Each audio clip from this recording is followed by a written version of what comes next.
going on YouTube? Smolder here. And it just seems like I'm making all these tier lists, and I can pretty much keep on doing it with all these games of this ilk, I suppose. But doing boss tier lists is always pretty fun. This one's going to be on Lies of P, which was a big breakout game for these guys last year in 2023, as it's probably for a lot of people the single best Souls-like game that's not by From Software that exists. For me, it's more of like a Souls clone because it's so similar, but the execution is, in my opinion, near flawless. I believe in my tier list for ranking all my Souls-like type games, it was my highest rated nom game that's not FromSoft because the game's fantastic. So, does it give me a boss tier list? I have only played the game 2 times, and it was back to back, and I haven't really touched the game since, but I have a pretty good memory, I feel like, with the game, and I definitely do want to play the game again. I want to go ahead and play it on PlayStation to get my trophies. I'm a trophy hunter, if you guys don't know. But let's go ahead and dive in so the video's not too long. Not a lot of bosses, so it shouldn't be too bad. Let's start with the Parade Master. The Parade Master is the first boss you're going to fight in the game. He's pretty generic. I don't think he's bad, but I don't think he's really that great. This game does a really cool thing about with the bosses. They all kind of like speak, or a lot of the mechanical bosses, the puppets, they speak in a coded language. Not really, sort of. A little bit of extra lore tidbit if you're able to read it and decipher what they're saying. I remember the first time I played it, I'm like, what the hell is this dude saying?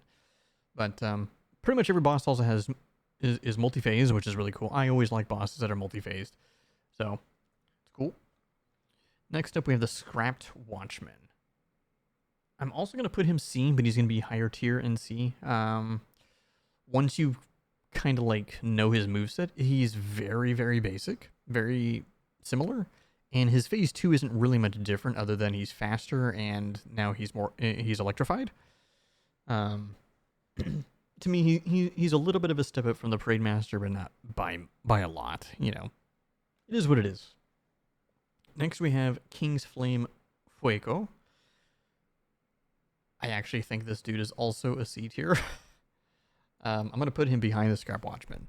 And the reason why is because a lot of the other bosses for me, they all have this kind of like, they're all humanoid-ish puppets kind of deal, and this dude just looks like a furnace with legs kind of deal.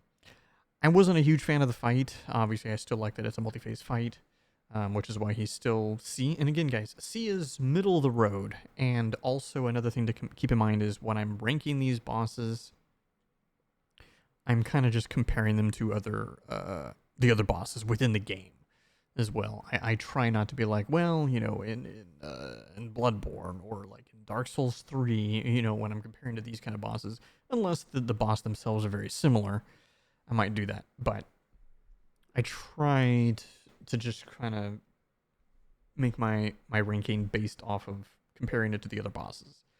And compared to the other bosses in this game, I think so far these three, the first 3 main bosses of the game, middle of the road. Not bad, not great. They're okay, serviceable. But the next boss is a huge step up, in my opinion. And that is the fallen Archbishop Andreus. This was the first time in the game that you realize, wait a minute, there's more going on than just puppets going mad. There's more than just the puppets. This boss is not mechanical, which is, that was one of the things that really opened my eyes for the game. I was like, whoa, this is awesome. I think Archbishop Andreus was actually an absolutely fantastic boss. The only thing that's keeping me from putting him into S tier is in phase 2, the camera is a little wonky if you're trying to fight him with the head facing you, like the main worm snaky head thing. So you're essentially fighting him the same side that you fought him on in phase 1, and the moveset's almost identical. I think he has like maybe like 1 or 2 extra moves, but it's pretty much the same fight. So, I don't know. But aesthetically, he's super cool. I love that it's, this is a game all about like mechanical puppets, and then we get this dude that's not. I was quite pleased with this fight. It was difficult, but it was beatable. He has a weakness. You can exploit that weakness. And it really helps out, but it doesn't like make the fight a total cheese fight. It's still challenging. I believe this is also one of the fights that they nerfed in the first like big patch that they nerfed the game. It was this guy because he was very difficult. But yeah, I really like him. Now, this next one, I think a lot of people might have some contention with. I loved this fight, but I know people who've played it who do not like this fight at all. But it's the first Black Brotherhood fight when you're fighting the Elder, the big bro. And the reason why I think a lot of people don't like him is because the health bar is on him, and so it's kind of like a 1v1, and he's human. But then you kind of like throw in the other brothers, come in and kind of like fight for a little bit, and then these get lower HP, then they switch. I liked it. I thought it was kind of a neat gimmick. What is these? Outdated drivers. But yeah. I thought it was really good. I thought his moveset was clean. This is a fight that like really taught me that you can parry in this game really, really well rather than a lot of dodging. Like it took me really up to this point to really like start like really parrying very well. At least on my first playthrough. But yeah. I really, really enjoyed it. I thought it was a very clean fight. I think it is superior to the other fight. But that's just me. Because, I don't know, it's clean, makes sense. It's just straight, nice, clean fight. This next one, though, I think actually might be... It might be my favorite fight in the game. I'm not quite sure. But it's Romeo, the Puppet King. And what's crazy is you're fighting this guy like midway through the game. This fight was sick. Phase 1, you're fighting this giant mech dude. And he's got like some crazy arms. He's got like these accordion arms that stretch out and do all this kind of tornado-y nonsense. I felt like I was fighting, it was very reminiscent of fighting the apes from Sekiro in phase 1. But then you go to phase 2, and phase 2 is like, nah. This is actually a mech being controlled by another puppet, and you're fighting. And then he's actually like a humanoid dude with like a fire scythe thing, and he's fast. He's very fast. He was the first big checkpoint in the game for me that was like a big wall. I probably died to him more than I want to say I died to him more than any other boss in the entire game. I do want to say that. That includes the final boss, which was pretty difficult too. But at that point, you already have all the tools. It was tough. But it was very, very satisfying. I thought it was an excellent fight. The arena was good.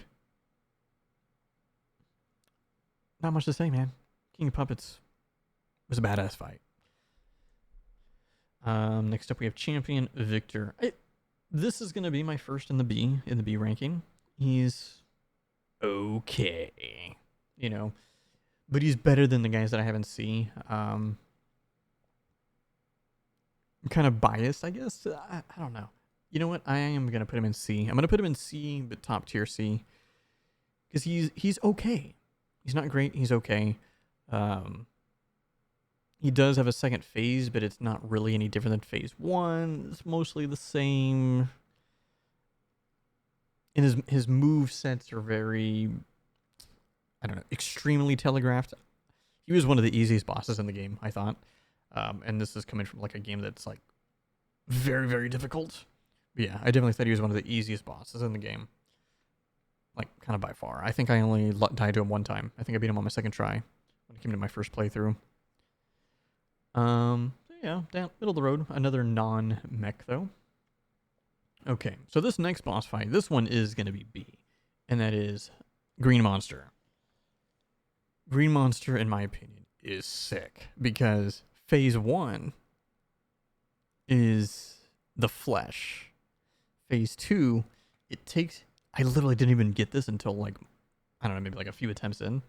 It literally goes inside a scrapped watchman, and so then it picks up and now has the scrapped watchman's moveset, along with the moveset that it had in phase 1, or a lot of it.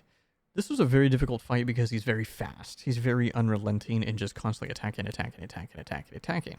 So you have to be very, very good at parries and things like that against this guy. But if you do, this boss is I don't know, it's a very satisfying fight, you know. And I say like a lot of parrying because this game is very Sekiro / Bloodborne, right? Like it has the aesthetic and feel of Bloodborne, but it has more of a gameplay akin to Sekiro. I don't know. I thought it was cool. The Corrupted Parade Master. I'll be honest, I don't remember this fight. I'm gonna change this. Don't remember? Question mark. Okay, because I don't remember fighting this guy at all.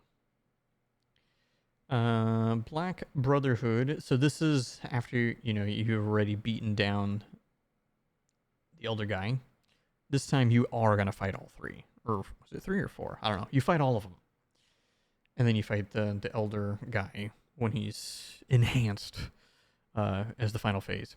I didn't think it was as good. I'm putting it B. It's still better than the average boss fight, but...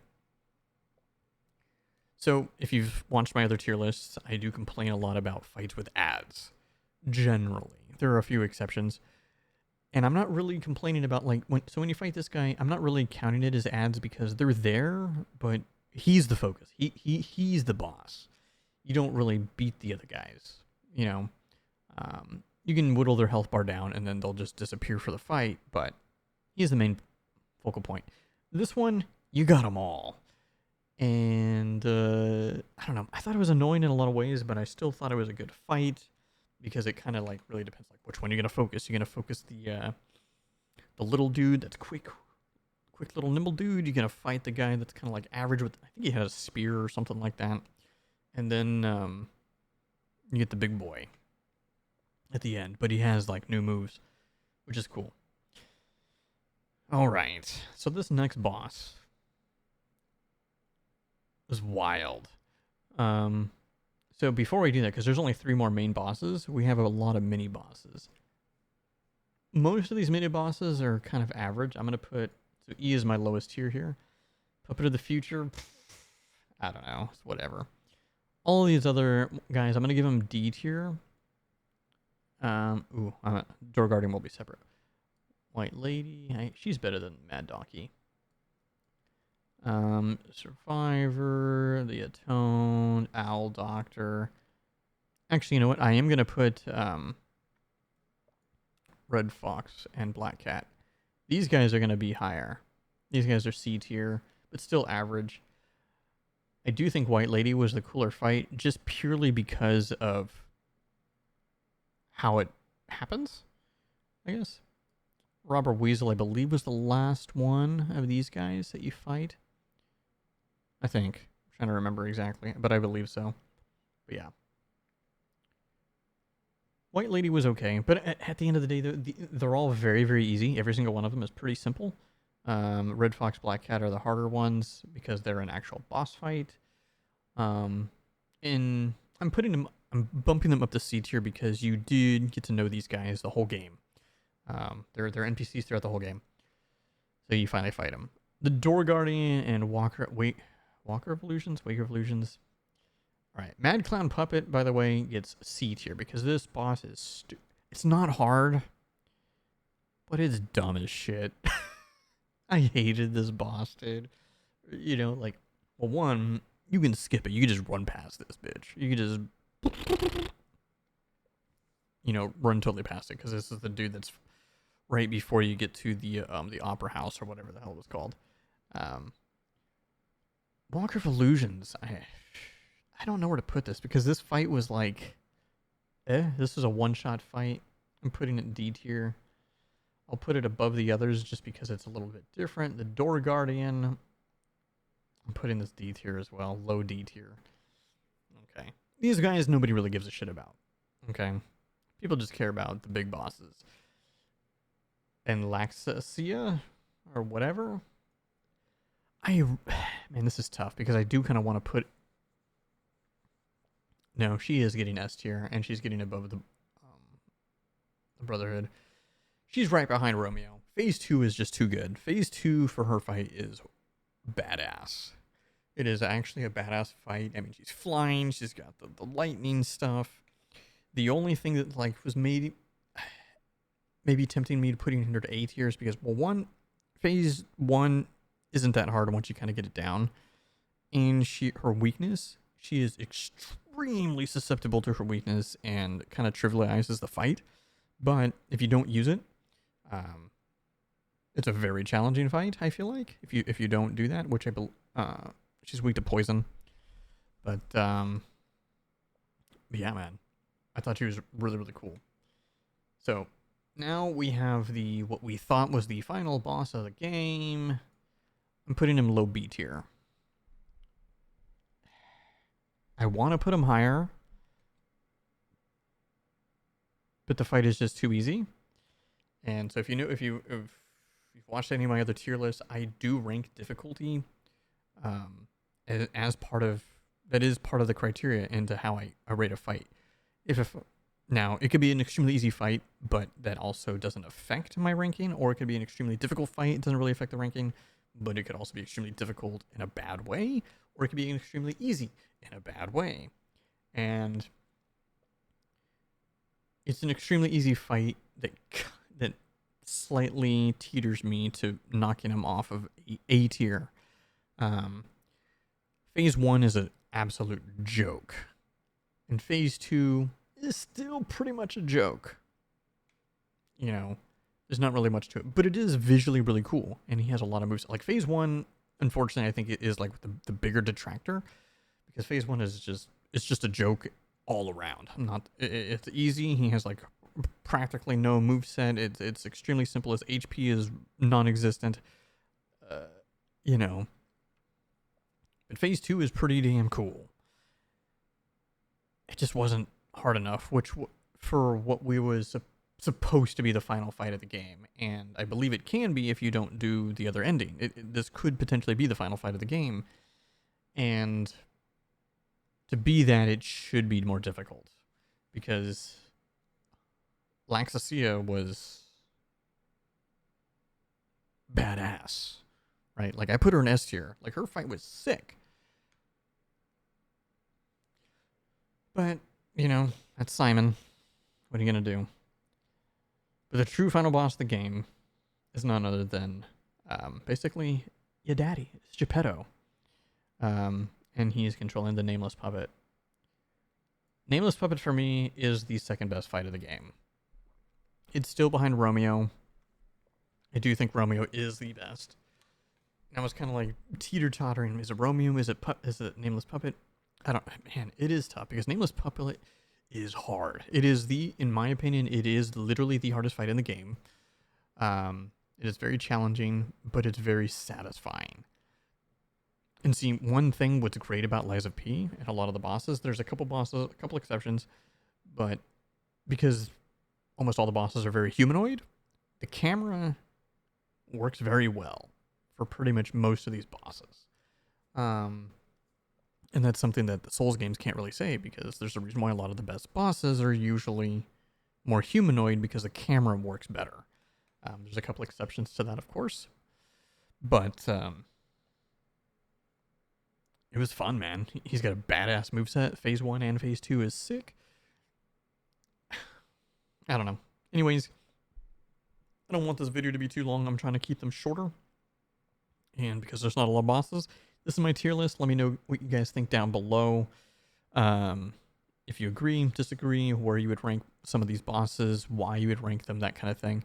But yeah, if you still enjoyed the video, please like, subscribe, all that kind of stuff helps the algorithm. Comments obviously help as well. And I'll see you guys for the next video.